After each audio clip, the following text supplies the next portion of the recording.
Welcome back to Down the Track. The build up for the T20 World Cup has started with the warm up games and qualifiers going on.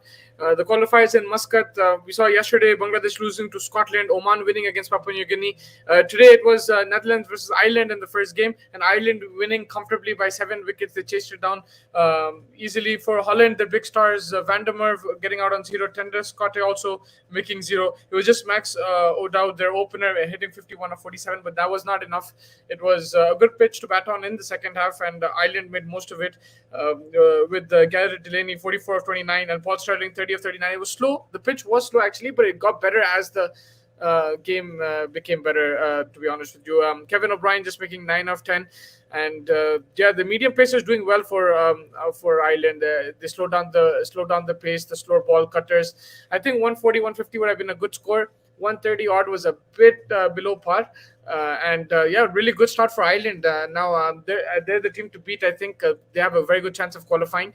They beat Netherlands. Netherlands are a decent team, and yeah, I think Ireland not doing any harm right now. Their chances are good for qualifying. The one thing I would say is that it's not easy to adapt to these pitches. They play on swinging conditions, fast pitches in Ireland, but they've adapted well. They do have the personnel. They have bowlers who can bowl the cutters. They can bowl the slower deliveries. Curtis Camphor was very impressive. He picked up 4 wickets.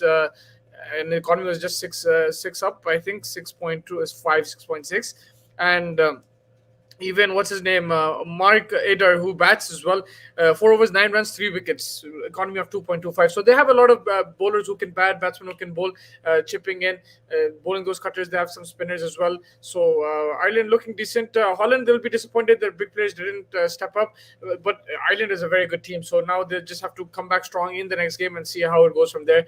If you look at the warm-up game between Pakistan and West Indies, a fantastic performance by Pakistan, defeating the West Indies, defending champions. I think yes, it's a warm-up game, but it gives you an indicator that it won't be that easy for the West Indians. The ball is not coming onto the bat as they like. Pakistan bowled really well. Imad Wasim was so impressive in his, I think, 3 overs, 6 runs, and a wicket. Economy of again 2.2, brilliant bowling. It wasn't easy to get away, and they have a lot of left-handers, but still he was tying them down. Gale's strike rate was like 50 or 60. The likes of Chris Gale, Poorer, Hetmeyer, Lewis, they just couldn't get going, I think, and it will be an issue. West Indies will have to sort that. It's just a warm-up game, so they still have plenty of time to adjust. But there is some issue.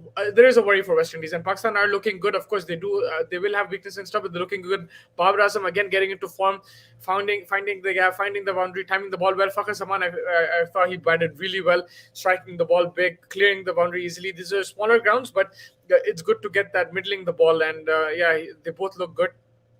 I felt, and Haris Rauf, Shine Afridi, I think they bowled really well, especially with the new ball. Haris Rauf was really good. In the death overs, he got hit a bit. Pollard hit him for 4 or 5 fours.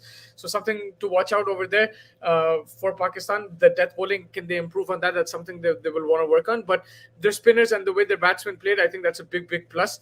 The way Fakhar Zaman played, the strike rate that he played on, it really worked out. And if the likes of Rizwan and Babar, one of them smash it. I think Rizwan should be the aggressor and Babar can anchor. It really brings that combination. Then they have Malik and Hafiz who have a ton of experience. So things looking good for Pakistan. For West Indies, a bit of a worry, especially the no Narayan there. Their spinners don't look as effective. Jaden was Jr. didn't look as effective, even though the pitch was slow. But Pakistan played them very comfortably. And on these pitches, the fast bowlers won't worry them as much as maybe if it was in England. We saw like in 2019, they got Pakistan out for 100. But over here, the pitches won't worry Pakistan, especially the fast bowlers. The spinners will have to do the job. And we'll see. Bravo didn't play, so we'll see him come in. Russell, Pollard, their bowling will be useful on these kind of pitches. But in general, if they're batting, they'll have to work on a method on how they're going to adjust. If they can't hit from ball one, can they anchor? Can they rotate the strike? We saw Pakistan do that very well. Like, it was a slow pitch for them as well, but they put the bad balls away, but they were rotating the strike. They make sure the scoreboard was ticking. That was the difference between the Pakistani and West Indies innings. Pakistan were less aggressive, but much more sensible in the way they went about it.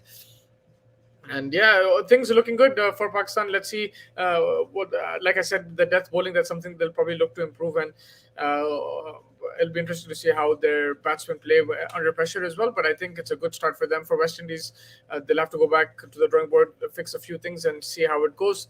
But that wraps it up for now. We have a couple more games going on right now. There's Australia, New Zealand. There's India versus England, and then Namibia, Sri Lanka playing a qualifier as well. So we'll get back to you with the report for that game after a short while.